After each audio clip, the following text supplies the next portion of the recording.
Abra sua Bíblia, amado irmão, no livro de Gálatas, no capítulo 4. Gálatas, capítulo 4.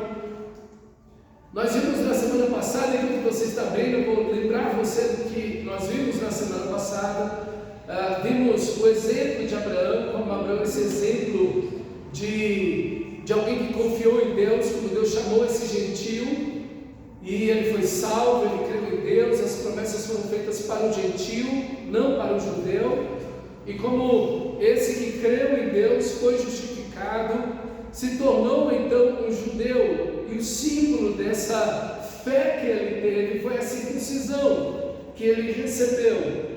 E assim, nós que cremos no Senhor da glória, somos circuncidados, diz Paulo, no coração. É a santificação, uma vida entregue a Deus, uma vida confiada ao Senhor, uma vida centrada em Cristo. E vimos também como Ele nos resgatou, o nosso Senhor, da maldição da lei, e como Paulo usa argumentos naturais, jurídicos, humanos, para mostrar que se é impossível diante dos homens que no caso um testamento ou uma aliança que tenha sido feita, uma vez ela ratificada, ela seja revogada, ela não pode ser anulada ou cancelada, assim também a promessa, a aliança que Deus fez com Abraão, não pode ser anulada ou cancelada ou substituída, porque aí Deus teria que se corromper para fazer isso, Deus teria que mentir para fazer isso.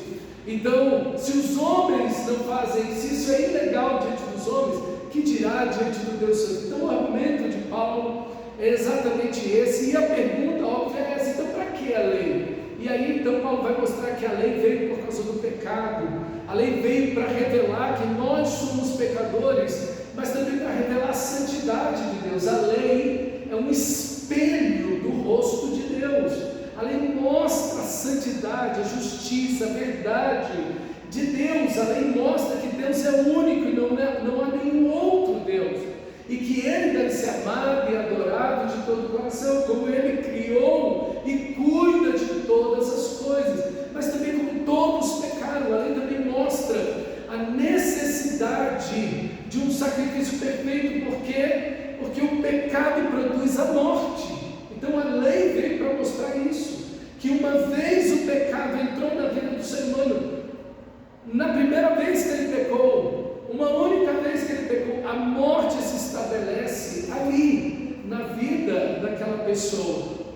Então, a salvação, ela está em Cristo Jesus. Por isso aqueles sacrifícios, daqueles cordeiros, daqueles animais inocentes, que não têm pecado, que morrem no lugar de quem? Do ofensor, do pecador.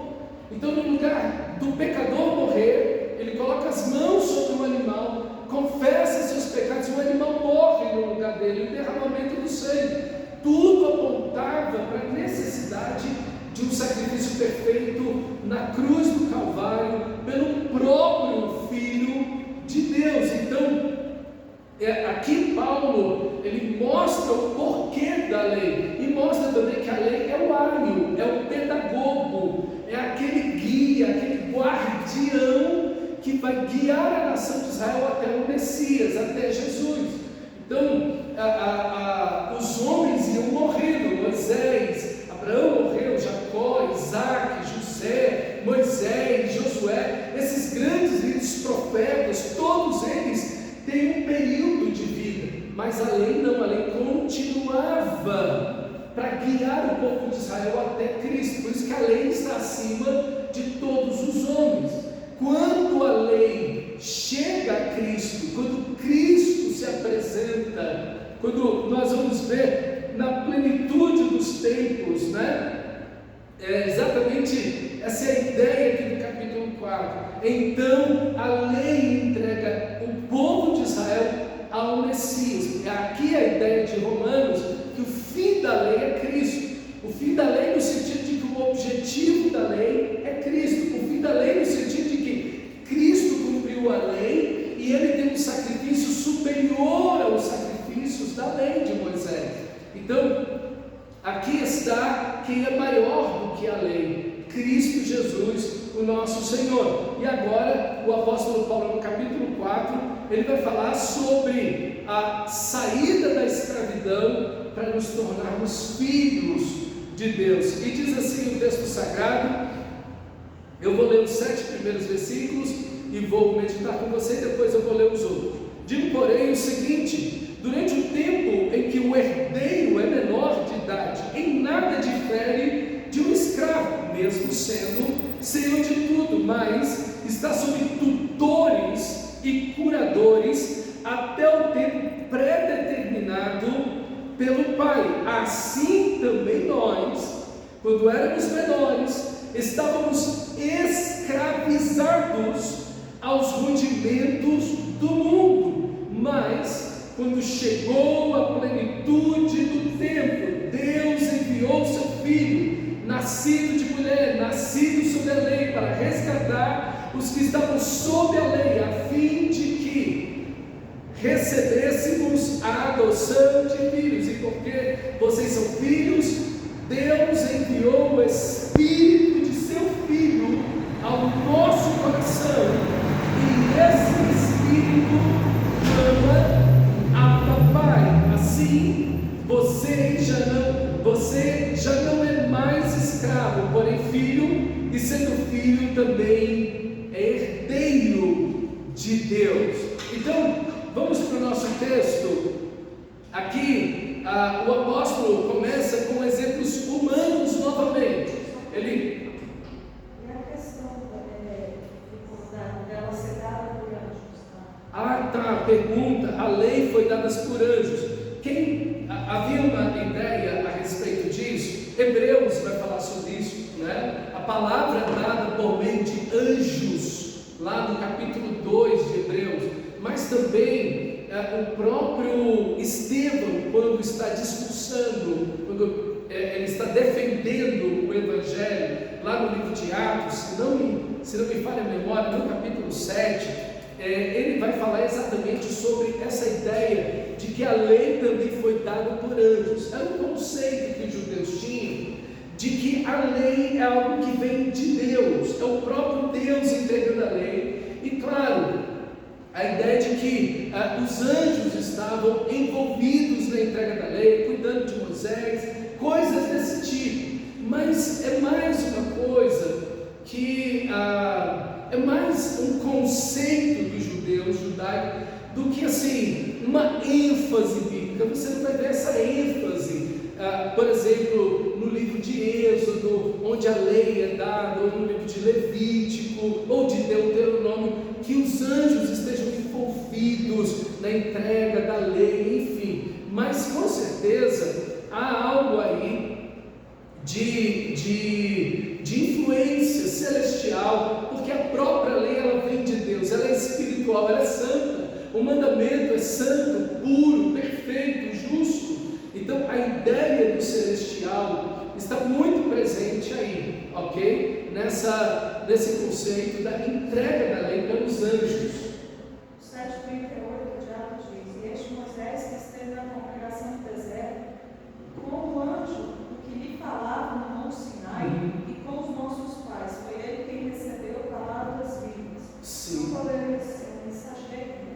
Sim, o anjo do Senhor, que é o próprio Senhor falando, ok? Porque a palavra anjo significa mensageiro, essa é a ideia. Então Deus está trazendo uma mensagem. O anjo do Senhor é o próprio Senhor falando, ok? Então a ideia aí é exatamente essa, de algo divino que está sendo entregue, ok? A lei não foi uma invenção do ser humano, foi a invenção de Moisés, mas foi de fato o próprio Deus. E é interessante que esse argumento, que mesmo sendo o próprio Deus que entregou a lei, Paulo categoriza a lei sobre os rudimentos. Olha que coisa interessante. O versículo, capítulo 4 vai dizer, novamente ele toma a ideia aqui humana, ok? E agora ele transfere o conceito para o herdeiro. Um pai, a ideia de Paulo que é essa, um pai, não precisa explicar isso, porque era do contexto das pessoas. O pai tem um filho, o pai, ele já está idoso provavelmente, e ele já precisa, ou mesmo que não tivesse idoso, às vezes por causa de viagens, muitas tarefas, muitos afazeres, ele podia estar a cuidado direto do seu filho, que seria o herdeiro. Então geralmente ele colocava curadores e tutores que poderiam ensinar a criança a ler, disciplinava a criança, ensinava, por exemplo, a arte da guerra, de negociar, enfim, esses tutores aqui, esses guardiões, ou como o texto vai dizer aqui, tutores e curadores, eles estavam na vida desse herdeiro para ensinar, cuidar, guardar, direcionar a vida dessa pessoa, que chegaria à maioridade com 25 anos de idade, ok? A maioridade é alcançada com 25 anos. Então, os tutores e curadores estavam na vida dessa criança e desse adolescente, desse jovem, até os 25 anos. Depois ele se tornava maior, então ele poderia tomar parte da herança. Os pais faziam isso por esse motivo, às vezes não tinham como ficar a serviço do filho o tempo inteiro, mas também porque essas pessoas eles eram especialistas em educar, em ensinar, saber ler, escrever, enfim, aquilo que exige uma certa didática. Por isso que a palavra aio aí na sua Bíblia é o pedagogo do grego, ok? Essa palavra aio, além foi um aio aí no capítulo 3,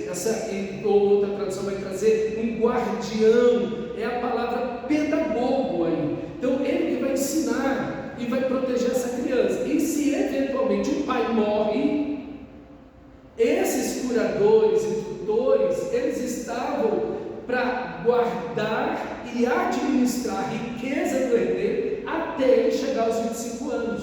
Então esses curadores, esses tutores, eles existiam para isso, ok? Então Paulo está dizendo aqui exatamente, ele usa esse argumento aqui, só que ele compara o herdeiro com o escravo.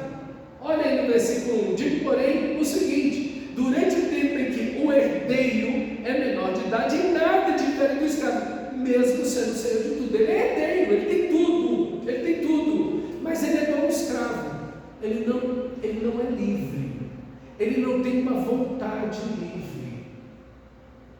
Aqui ele usa a figura de linguagem. Israel é esse herdeiro de Deus. Eles têm alianças, promessas, eles têm a lei, eles têm os profetas, eles têm tudo isso. Mas tudo isso que é dado a eles é dado, mas eles são escravos ainda. Eles são herdeiros, mas eles não estão livres. Esses curadores e tutores, que no caso a lei e os profetas, os sacerdotes, que deveriam guiar essa criança, essa nação, esse Israel de Deus, no Antigo Testamento, até o Messias. Esse é o propósito. Então o objetivo é esse, porque Israel não tinha capacidade para andar de suas próprias pernas, porque o Messias ainda não havia chegado. Então eles trabalham para conduzir Israel até Cristo, que dará a eles a plenitude da vida. Mas o que nós vemos no Antigo Testamento é que esses tutores e curadores, especialmente aqui no caso os sacerdotes, eles se corromperam. A lei não, mas eles corromperam a lei. Os profetas foram levantados porque os sacerdotes se corromperam. Mas todos vão guiar o povo de Israel às Escrituras. Por isso que Deus vai dizer: se vocês não falarem à lei e aos mandamentos, vocês não vão ver o dia amanhecer. Vocês vão perecer antes do dia amanhecer. Por quê? Porque o objetivo do sacerdote, o objetivo dos profetas era guiar o povo de Israel na aliança, na lei. Eles não podiam fugir daqui. O objetivo deles era ensinar e pregar a palavra de Deus. E Paulo concorda 100% com isso, por isso que ele vai dizer para Timóteo: fala o que convém à sã doutrina. O pastor não pode fugir das Escrituras. As Escrituras são perfeitas, inerrantes, infalíveis. Eu não posso misturar outra coisa aqui. Eu não posso trazer humanismo aqui. Eu não posso trazer psicologia, ou seja lá que ciência queira se apresentar. Eu tenho que trazer a palavra de Deus para o povo de Deus. Essa palavra escravo, ele não está livre do pecado, ele não tem uma vontade que glorifica a Deus. O pai dele, o pai de Israel, o povo de Israel, que é Deus, no sentido de que Deus está chamando Israel a essa herança, a essa salvação em Cristo Jesus, não que eles estão salvos, mas que eles precisam vir para Cristo Jesus. Esse Deus maravilhoso de graça que o chama em arrependimento e o chama para obediência à sua palavra. E ele coloca esse tutor, esse curador que é a lei de Moisés para cuidar deles, mas está sob cuidadores e tutores até o tempo predeterminado pelo Pai. Assim também nós. Quando Paulo diz nós aqui, ele está falando de nós judeus. Ele está falando de nós judeus, porque a lei não foi dada para os gentios. Os gentios não têm lei. Nesse dia eles não receberam a lei de Moisés. Ele está falando de nós, os judeus. Quando éramos menores, estávamos escravizados aos rudimentos do mundo. E aqui, Paulo está dizendo que a lei vai tratar de quê? De rudimentos do mundo. Essa ideia de rudimentos do mundo vai aparecer no próximo parágrafo, mais 2 vezes. Então, por 3 vezes aqui ele vai falar sobre os rudimentos do mundo. E nós vamos definir o que são esses rudimentos para a gente entender o que Paulo está falando. Rudimentos do mundo, e ele já falou isso no capítulo 3, é tudo aquilo que é material, tudo aquilo que é natural, que é material e natural dessa criação, e que serve aqui, no caso, serve como um condutor que aponta para Deus, para Cristo Jesus. Então, mesmo que a lei seja perfeita, mesmo que a lei seja santa e justa, ela precisa fazer uso dos rudimentos do mundo. Come isso, não come aquilo, veste isso, não veste aquilo, casa e não casa, faz isso e não faz aquilo. Então, a lei de Moisés, ela precisou fazer uso desses elementos naturais, que são os rudimentos do mundo. Só que, mesmo sendo espiritual e fazendo uso desses rudimentos, esses rudimentos escravizam. Por quê? Porque eles não salvam, mas eles apontam para o Salvador. A lei, ele não é a salvação. A lei é o guia que leva Israel até o Salvador. Então, o uso do texto aqui, na ideia de escravizar, é que você não tem liberdade espiritual em Deus, você não está vivo, você ainda está morto. Por isso que você faz uso dessas coisas, porque a salvação não chegou, o Messias não derramou o seu sangue. Então tudo aquilo que está no Antigo Testamento aponta para Cristo, mas são rudimentos. É uma ovelha, é uma pombinha, são sacrifícios que você vai trazendo, mas todos apontam para Cristo. Os do Antigo Testamento são materiais, são físicos, são humanos, são naturais, mas Cristo não. Cristo, quando morre na cruz, como diz Hebreus, ele entra no céu por nós, ele abre o caminho para o céu. Quando é que o sangue de um bode vai fazer o caminho para o céu para você? Até o trono da graça? Nunca, nunca. Então aqui está a grande diferença. Mesmo Deus usando os rudimentos do mundo, Ele está mostrando que esses elementos são pobres e fracos. Ele está mostrando que esses elementos são um sinal, eles apontam para Cristo, mas eles mesmos não podem salvar, mas apontam para uma salvação que ainda viria, essa salvação que é Cristo Jesus, o nosso Senhor. Agora, quando você olha todas as religiões do mundo fazem uso de rudimentos. Aponta qualquer religião e ela vai fazer uso de rudimentos. O local é sagrado, as palavras mágicas são sagradas, a veste é sagrada, o óleo é sagrado, todas as coisas começam a receber uma ideia de algo sagrado. Começa-se a dar a esses elementos naturais, humanos, um aspecto divino. um aspecto divino. Eu achei interessante quando a rainha da Inglaterra, essa que viveu quase 200 anos ainda agora, ela era muito nova, né? Ela estava lá, aquela garotinha, ela era bem novinha, era uma garotinha realmente. E ali estava ela vestida com aquele manto real, aquela coisa toda, mas para que houvesse um aspecto divino naquilo, um sacerdote foi lá e colocou a coroa dela falando algumas palavras. A partir daquele momento, as pessoas achavam que ali Deus havia abençoado. Acabou. Ela foi posta por Deus. Você está vendo que usam elementos daqui, palavras, lugares. Ela estava numa igreja, a roupa, todos os elementos querem trazer um aspecto do divino, de transcendência, de algo celestial, espiritual superior. Isso são rudimentos do mundo.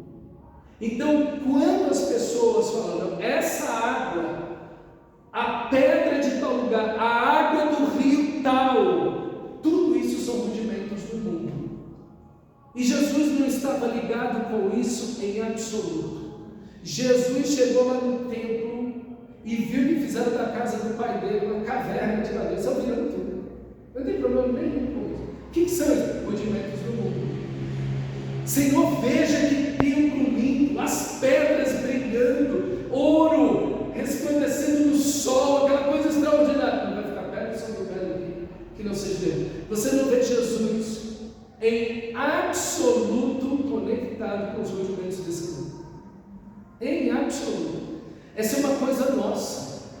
A gente faz isso. A gente quer colocar em palavras, em lugares, em horários, em roupas, em elementos, um poder que não existe. Não existe poder aqui. Não existe poder nessa água. Não existe poder no óleo. Não existe poder no horário. Não existe poder em palavras. Não existe poder em nada disso. Palavra é só palavra. Óleo é só óleo. Um mineral. O que isso tem poder? Só uma água. Você coloca poder naquele que te escraviza. É o que o texto vai dizer. Estávamos escravizados aos rudimentos do mundo. Por isso que, e aqui está um ponto terrível, é que, e a gente vai ver isso logo abaixo, é que a gente quer isso. É isso que Paulo vai dizer. Deus está mostrando que isso tem poder para salvar. Isso aponta para Cristo Jesus, na lei de Moisés. Mas todas as religiões fazem isso. A árvore é sagrada, o rio é sagrado, a caverna tal é sagrada. Tem um espírito lá que quando você fala, ele devolve a palavra para você, o eco. Entendeu? O pessoal fazia isso. O animal tal é sagrado. Então as pessoas colocam isso, mas isso não tem de nada sagrado. Isso é só misticismo, superstição, religiosidade. E hoje é o que tem na igreja evangélica brasileira. É o que tem assim a rodo. Então, o que são rudimentos do mundo? Calma aí, eu vou trazer a presença de Deus aqui. Eu vou preparar o coração de vocês para a presença de Deus. Rudimento do mundo. Você não pode fazer isso. Olha, a noite do avivamento, rudimento do mundo. Por quê? Você não pode trazer. Você pode trazer o avivamento? Não. Você não pode fazer nada disso. Isso é rudimento do mundo. E hoje é pior do que naquela época aí. É porque você tem Cristo, você tem o Novo Testamento. Aí fica pior, meu irmão. Fica pior. Porque você já tem uma luz. E você, diante da luz, volta para as trevas. Então, esses rudimentos estão presentes na sua vida. O que você está? Em que você está colocando o seu coração? E isso se torna um Deus. Isso escraviza você, como Paulo vai dizer. Mas, olha o versículo 4. Mas chegou a plenitude do tempo. Olha aí que coisa bonita. Deixa o rudimento para trás. Porque chegou a plenitude do tempo. E agora vocês vão ver como alguém era batizado naquela época. O que uma pessoa dizia quando ia ser batizado. Exatamente isso aqui. A pessoa ia ser batizada. Isso não acontecia em todos os lugares, mas na maioria dos locais acontecia a repetição desse texto aqui. Paulo transcreve ele para lembrar eles. Está vendo como vocês foram batizados? Olha o que vocês disseram no batismo de vocês. Vê se tem rudimento do mundo aí. Vê se tem salvação pelas obras aí. Olha só. O que eles diziam? Mas quando chegou a plenitude do tempo, isso é, chegou o momento de Deus. Deus é o dono da história. A história está na mão dele. O livro selado com 7 selos, lá de Apocalipse, capítulo 5, ok? Capítulo 6. Ali está a história de toda a humanidade, está nas mãos de Cristo. Jesus, o nosso, e Ele que abre os selos. A autoridade é dele, Ele é o dono da história. Quando chegou a plenitude dos tempos, não é o que alguém manipula, não é o que um presidente, que um rei, que um governante, que um homem poderoso, né? Essa semana eu estava sentado numa mesa lá, os bilionários e trilionários do mundo, a maioria da riqueza do mundo estava sentada numa mesa essa semana, ok? Os homens mais ricos do mundo estavam lá, mas quem governa a história é Deus. É Deus, o destino não está na mão deles, não são eles que fazem o destino da história, é Deus, e a gente já tem o fim de tudo. Apocalipse, ok? Quando chegou a plenitude do tempo, Deus enviou o seu Filho. Veja, o Filho está com o Pai na eternidade. Deus é eterno, o Filho está com Ele. Deus enviou o seu Filho na plenitude dos tempos. Paulo vai falar que antes da fundação do mundo, Deus enviou o plano de salvação. Deus já tinha o plano de salvação. Deus já tinha no seu coração sacrificado Messias. Deus enviou o seu Filho. E aqui, por que o Filho de Deus? Por que Jesus? Porque Ele é eterno, porque Ele não tem pecado, porque só Ele pode vencer o pecado, só Ele pode vencer a morte, só Ele pode vencer o diabo, só Ele pode vencer o inferno, só Ele pode nos resgatar da maldição dos nossos próprios pecados, só Ele poderia tomar sobre si a iniquidade de todos nós, só Ele. A lei, os rudimentos do mundo, um anjo, ou seja lá o que for, nada poderia vencer o pecado, nada e nem ninguém poderia nos salvar. Você entende que se Cristo não vier, não há salvação para ninguém, e ninguém pode ser salvo por outro nome. Não há outro nome, diz Pedro, dado entre os homens, no qual possamos ser salvos. Ninguém é salvo por outro meio. Eu sou o caminho, a verdade, a vida. Ninguém vai ao Pai no seu nome. Ninguém. Então Cristo é o caminho, meus amados irmãos. Deus enviou o seu Filho, nascido de mulher. Olha aqui, Ele entrou na nossa prisão. Que coisa maravilhosa. Ele entrou no mundo de trevas. O Verbo se fez carne. Ele entrou no mundo caído, quebrado de pecado, o mundo que Ele fez e nós quebramos e destruímos. Ele entrou na nossa prisão para nos libertar. Ele entrou nas nossas trevas. O povo que estava morto nas trevas viu grande luz. Oh, meus irmãos, isso eles repetiam na hora do batismo, na plenitude dos tempos. Deus enviou o seu Filho, nascido de mulher, se identificou comigo e com você, foi tentado em todas as coisas, varão de dores que sabe que é sofrer, ok? Nascido de mulher, nascido sob a lei, isso é, nascido de acordo com a justiça de Deus, cumprindo toda a justiça de Deus, sem tropeçar em nenhum mandamento da lei de Deus, para resgatar os que estão debaixo da lei, e não apenas os que estão debaixo da lei, mas a todos os que creem. O texto vai dizer, nascido sob a lei, para resgatar os que estavam sob a lei, a fim de que recebêssemos a adoção de filhos. Até esse ponto, para resgatar os que estavam sob a lei, fala do Filho. Daqui por diante fala do Espírito Santo.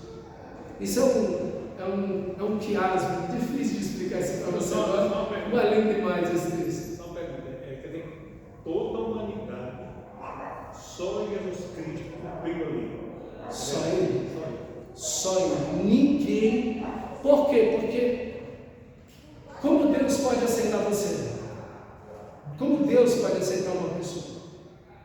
Se essa pessoa nunca tiver cometido um único pecado, isso é um único, num pensamento, em palavras, sentimentos, pensamentos, isso não existe.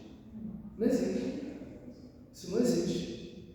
Não existe uma pessoa que não tenha pecado. Todos pecaram. Banidos estão da presença gloriosa de Deus.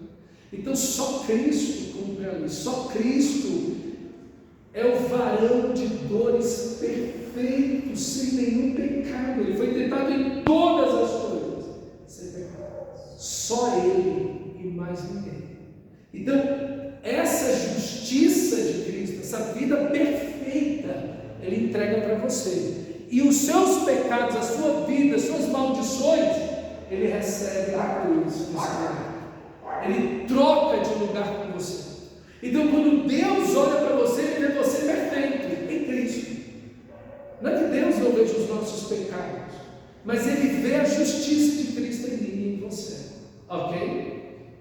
Agora Ele vai falar do Espírito Santo, a fim de recebêssemos a adoção de filhos. Aqui está a primeira indicação do Espírito de Deus. O Espírito de Deus nos adota. Nós recebemos o Espírito de adoção baseado no qual clamamos, diz Paulo em Romanos, Papai, ou Abba Pai.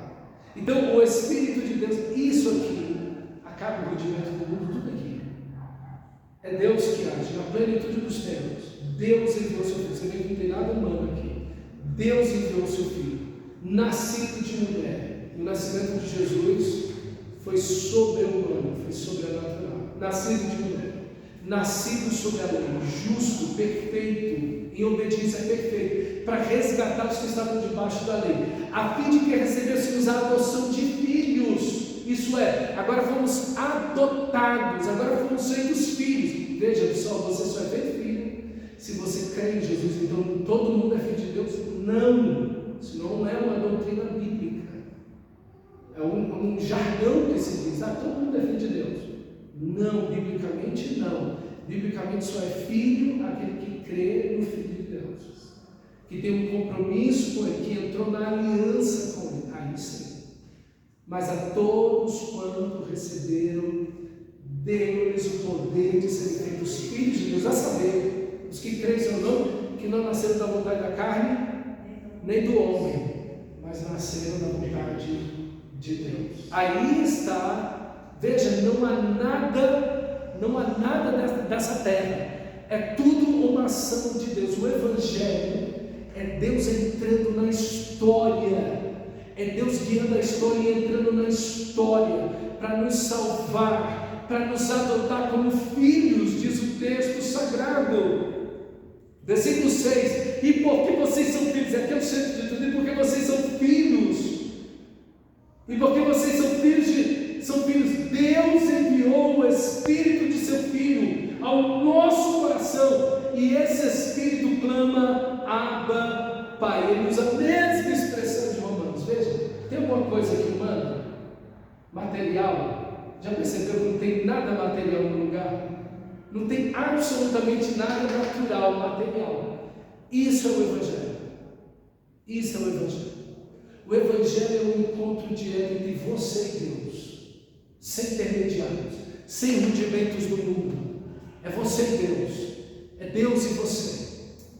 Isso é o Evangelho, irmãos. Se não ouve isso, você não tem o Evangelho. Não, pastor, eu vim para a igreja porque meu pai e minha mãe me trouxeram rudimentos do mundo. Eu vim para a igreja porque eu achei que aqui é legal, rudimentos do mundo. Tem festa e comida na igreja, rudimentos do mundo. Por que você está aqui? Não, porque eu casei com alguém aqui na igreja, rudimentos do mundo. Isso tudo é rudimentos do mundo. O que é o Evangelho? É você, Deus, e ninguém mais. Isso é o Evangelho. Se não aconteceu esse encontro pessoal entre você e Deus, você nunca esteve no Evangelho. Você não teve o Evangelho. Você tem uma religião. Você não tem o Evangelho. E a sua religião é evangélica. É o que nós temos por aí hoje em dia. Não é o Evangelho. Na religião evangélica tem que ter polícia, tem que ter pastor como polícia. Veio para o culto, não veio? Fez isso, não fez? Obedeceu, não obedeceu? Leu a Bíblia, não leu? Veio para a oração, não veio? A gente tem que estar em cima, policiando. Tem que ter polícia. Está em fé ou não está? Como é que está? Está pregando o evangelho ou não está? E aí? Isso é rudimento do mundo. Isso é rudimento do mundo. Mas quando você nasceu de novo, o Espírito que te adotou, e que o próprio Pai enviou o Espírito do seu Filho, aonde? Aonde? É alguma coisa de fora? Enviou aonde? No nosso coração. Esse Espírito clama, Abba Pai. Profunda intimidade, amor, comunhão com Deus, relacionamento com Deus, paixão pela oração. Paixão pela oração, desejo de buscar Deus, desejo da presença de Deus, adora Deus com facilidade, as lágrimas vêm em adoração, é paixão que está ali, adoração verdadeira, é você em Deus, não precisa de nada, não precisa de um amuleto, não precisa de nada, é você em Deus. Isso é o Evangelho, isso é o Evangelho. Agora, quanto disso atrai as pessoas? O quanto disso atrai as pessoas? Só aquele que foi salvo. Só aquele que foi salvo. Agora, aquele que não é salvo, ele precisa de todo o resto. Ele precisa de luz, fumacinha. Ele precisa de mantras sendo repetidos no louvor. Porque se não tiver isso, eu não estou sentindo. Opa! Então tudo isso são rudimentos do mundo. Se eu preciso dessas coisas, eu estou nos rudimentos do mundo. Mas quando o Evangelho vem, meus irmãos, que coisa maravilhosa. Aí é o que Jesus disse: o Pai procura adoradores em espírito e em verdade. E olha lá o argumento da mulher. Olha os rudimentos do mundo. Senhor, é nesse monte ou em Jerusalém que a gente deve adorar? Está vendo os rudimentos? Eu preciso de um lugar geográfico. É o lugar que é a bênção, é o lugar da... Deus está ali, naquele lugar, naquele horário. É Deus que está ali. Isso é rudimento. Isso é rudimento.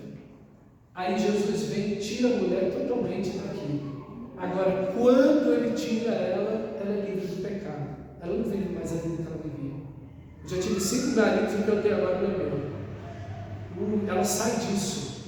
Ela deixa a escravidão do pecado. Por quê? Porque a vida de verdade, os rudimentos, só trabalham isso aqui, ó. A aparência exterior. Os rudimentos só trabalham fora. Você muda de roupa, você muda de linguajar, você muda de local, você muda por fora, mas por dentro, aquele que está em Cristo, está vendo? Que é por dentro, está vendo? E farei uma nova aliança com vocês. O que ele vai fazer? Eu vou escrever no coração de vocês as minhas leis. Você já tem ela aqui, mas não funciona, porque você fez dela um rudimento. Mas agora, quando eu enviar o meu Espírito, eu, Deus, vou escrever no seu coração as minhas leis. Pronto, isso é o Evangelho. Isso é o Evangelho. Está vendo como o Evangelho tem um abismo entre o que é a religião e o Evangelho? Um abismo absoluto aqui, ok? Então, veja, o Espírito clama, Abba Pai. É intimidade, é relacionamento, é amor, é vida com Deus, sem precisar de intermediário de luzinha, massinha, mantra, musiquinha. Não, é amor de verdade, é confiança em Deus de verdade, é relacionamento com o Pai, é o que a oração de Jesus. Senhor, ensina-nos a orar, que é aquilo que a gente só tem arrudimento. A gente só tem reza, a gente fala as mesmas coisas todo dia, do mesmo jeito, na mesma toalha. Aqui é a mesma coisa. Mas Senhor nos ensina. E aí Jesus ensina: Pai nosso que estás no céu. Acabou com os rudimentos. Não tem rudimento nenhum mais. Ok? Assim, você já não é mais escravo. Por quê? Porque o Espírito de Cristo habita em você, então você já não é mais escravo. Você já não está mais escravizado ao pecado. Você não está mais escravizado aos rudimentos do mundo. Você não está mais escravizado a nada disso. Porém, filhos, sendo filhos também, herdeiro de Deus. Está vendo? Agora você tem herança. Você tem Deus como a sua herança. O Espírito de Deus é a sua herança. Cristo é a sua herança. É tudo que nós temos. E não queremos nada mais. Eu não vou para a glória porque lá tem ruas de ouro e mar de cristal, não, gente. Eu vou para a glória porque Deus vai estar lá. E eu vou conhecer, eu vou olhar nele face a face. Isso é o Evangelho. Deixa eu seguir para terminar o parágrafo seguinte. Mas no passado, quando não conheciam a Deus, vocês eram escravos de deuses que por natureza não são. Ele está falando de quê? Rudimentos. Ele está falando para você do novo nascimento da vida em Deus. E agora ele volta e conecta o quê? Os deuses aos rudimentos. E a escravidão aos rudimentos, a escravidão aos deuses. Está vendo no texto? Ele conectou uma coisa a outra. Versículo 3, vocês estavam escravizados aos rudimentos do mundo. Agora no versículo 8, vocês eram escravos dos deuses, que por natureza não são. Obviamente não são eternos, não são onipotentes, não são imutáveis, não criaram todas as coisas, é invenção da cabeça dos outros. Mas agora, ele puxa você para o Evangelho, mas agora que vocês conhecem a Deus, ou melhor, agora que vocês são conhecidos por Deus, e isso é interessante, há um relacionamento, é o Abba Pai, você conhece o Pai, Ele conhece você, há um relacionamento, uma reciprocidade. Não que Deus precise conhecer você, porque Ele já sabe que é você, mas a ideia é de um relacionamento. É o relacionamento que ele descreve aí no versículo 6, no final do versículo 6, o Espírito clama: Abba, Pai. Você conhece a Deus, você se relaciona com Deus, há uma reciprocidade, há um relacionamento vivo com Deus. A oração não são meras palavras jogadas ao ar. Você está orando aqui, não, eu estou jogando energia positiva para alguma coisa aí, é o universo, eu estou falando com os céus, com o universo. Não. Infelizmente, esse tipo de feitiçaria das igrejas hoje. Não, de jeito nenhum. Há um relacionamento com uma pessoa, com o Pai. Deus é uma pessoa, Ele é todo poderoso, Ele entrou na história, ok? Mas agora que vocês conhecem a Deus, ou melhor, agora que vocês são conhecidos de Deus, a pergunta: como é que vocês estão voltando outra vez aos rudimentos fracos e pobres, aos quais de novo querem servir como escravos? Olha aí o nosso texto: fracos e pobres. Primeiro, olha lá, os rudimentos do mundo, no versículo 8, eles escravizam a gente, como os deuses escravizam. Mas olha o versículo 10: querem servir aos rudimentos como escravos. Está vendo? Irmãos, as pessoas têm verdadeira fascinação. E aqui, você vê às vezes uma pessoa com um cordãozinho cheio de bolinha, e essa pessoa está passando aqueles cordãozinhos e falando alguma coisa. Eu já passei por isso. Querem isso, desejam isso. Não, eu andei de joelho daqui até na outra cidade, eu andei a pé daqui a não sei quantos quilômetros. Eu quero isso. As pessoas, os rudimentos, eles se tornam ídolos na vida de uma pessoa. Esses ídolos escravizam as pessoas. Esses rudimentos do mundo trazem uma autossatisfação. Por isso que as pessoas se conectam a mim. Porque eu tenho a ilusão, a falsa sensação de que eu estou fazendo algo por mim mesmo para ser salvo. É a ilusão de que eu estou me salvando.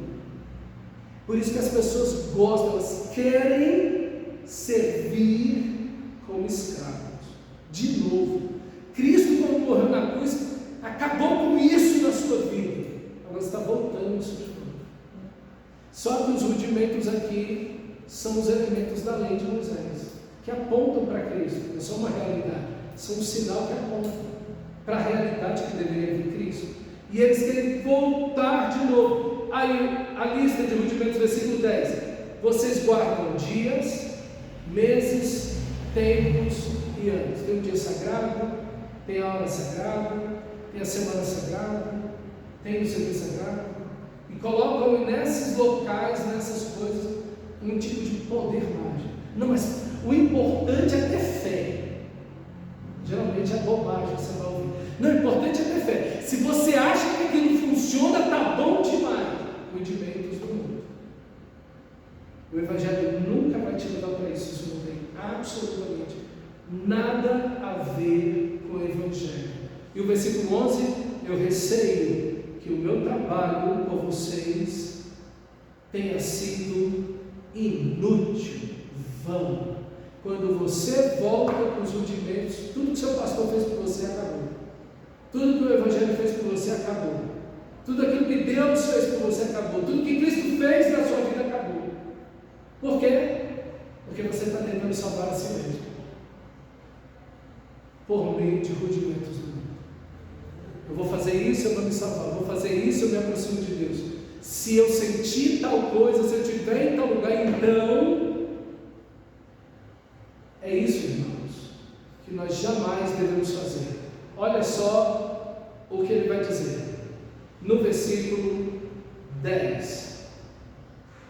Agora que vocês são conhecidos por Deus, como é que estão voltando outra vez aos rudimentos fracos e pobres? E ele coloca esses dois adjetivos aí: fracos e pobres. Fraco no sentido de que não tem poder sobre o pecado. Eles não têm poder sobre o pecado. O óleo não tem poder sobre o pecado. A água, ou um lugar, ou palavras, ou uma pessoa, ou uma campanha, ou seja lá o que for, nada tem poder sobre o pecado. Nada. As pessoas são tão assim, há uma loucura tão grande em relação a isso. Eu fui para Israel fazer uma visita lá, turística e tudo. Eu me batizei de novo no Rio de Janeiro. Rudimentos da carne. Rudimentos. Para que você fez isso? Ou só querer ser batizado escolar? Para que me diz? Olha o texto que você acabou de ver. Na plenitude dos tempos, Deus enviou seu Filho, nascido sob mulher, nascido sob a lei, para resgatar os que estavam sob a lei. E Ele nos deu o Espírito de adoção. Veja, irmão, o novo nascimento não veio porque você batizou no Jordão. Ele veio porque Cristo morreu por você naquela cruz. E o Espírito de Deus fez isso na sua vida. Meu Deus do céu. Olha a loucura que as pessoas estão chegando. Isso virou uma seita. Uma seita. Isso é uma coisa mais louca que o povo vai por aí. O que isso tem a ver com o Evangelho? Absolutamente nada. Absolutamente nada. O Rio Jordão não pode fazer você parecido com Cristo. Pronto. A água do Rio Jordão não pode pegar os seus pecados, que purifica os seus pecados. É o sangue de Jesus que nos purifica de todo o pecado. Então veja que esses rudimentos tiram você de Cristo e colocam a obra que deveria ser de Cristo nas coisas.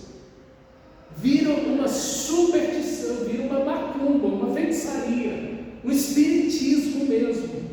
É que vira tudo isso. Então, aqui quebra toda ideia de que existe um super ungido e que é ele que vai dominar a sua vida. Quantos homens que se dizem pastores estão fazendo? Quantas mulheres que se dizem mulheres de Deus estão fazendo isso? Não, eu sou profetisa, eu sou pastor, eu sou profeta. E estão escravizando a vida das pessoas quando a Bíblia te chamou a liberdade. de andar no Espírito, não pelo homem, mas pela palavra de Deus, em obediência à palavra de Deus, não pelo homem. E bota o nome disso, coloca o título de discipulado. Não, isso aqui é um discipulado. Não, isso é tipo uma escravidão. Discipulado não tem absolutamente nada a ver com esse conceito, com essa ideia de manipulação, de controle. Isso não é discipulado. Isso não é discipulado. E as pessoas geralmente usam assim: não, olha, por que você não veio falar para mim? Olha, Deus me mostrou que tinha um demônio lá e eu orei por você. Aí você treina nas bases, aí fica cativo aquela pessoa. Não, filho, não. Foi Cristo que te libertou, foi o Senhor que libertou você. Então, aqui o domínio católico dos papas quebrou todinho. Com essas palavras que quebraram na Europa, quando estudaram esse texto, Martinho Lutero, e a igreja estudou esse texto, quebrou o domínio dos papas e da igreja católica na Europa. Completamente. Porque veja o texto sagrado. Então, para que essa relíquia? Para que esse lugar? Para que aquele altar? Para que aquela cruz? Para que aquele manto? Para que... Não, isso não tem poder nenhum. E a gente está aqui escravizado nessa época. Aí eles começaram a quebrar tudo. Aí foi terrível.